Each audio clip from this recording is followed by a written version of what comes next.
People often say the redevelopment in Singapore was a good thing, that we left behind the kampung for modern flats, that it was progress. And yes, development can be good. Modern housing, clean water, better infrastructure. Nobody's denying the benefits. But let's be honest, what they did to the Malay community was not just development. It was also destruction. Let me explain. In the 1960s and 70s, the government cleared kampungs, entire villages, many of them Malay. They said it was for urban renewal. But in places like Kampung Glam, Geylang Serai and Kembangan, Malay communities were not just living together. They built their own suraus and madrasas. They organized welfare. They had community. They had autonomy. They had voice.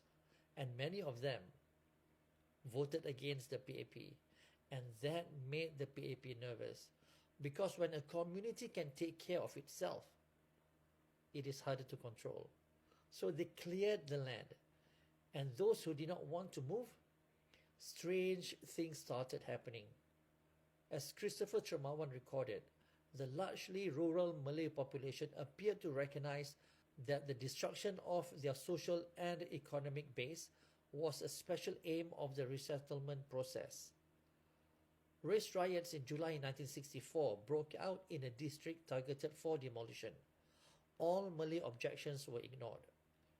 Any extended period of passive resistance to demolition and resettlement by a community invited another method of clearance. Serious fires broke out on several occasions. Coincidentally, few fire engines will be available. The water pressure will be low and the firefighters will have defective equipment and engage in rather odd target selection. During the 1960s, these incidents became known as fires of convenience. What followed? Bulldozers, clearance teams, relocation, displacement. Then came the policy.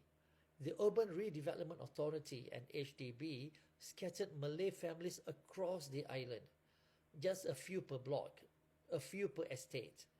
The goal? Make sure Malays could never organize like that again. What they lost was not just land, it was structure, it was cohesion, it was the soul of a people. In the next video, I will explain how, when the Chinese community lost their institutions, the government helped rebuild them, but not for the Malays, because this was not just about upgrading homes. It was about controlling a people.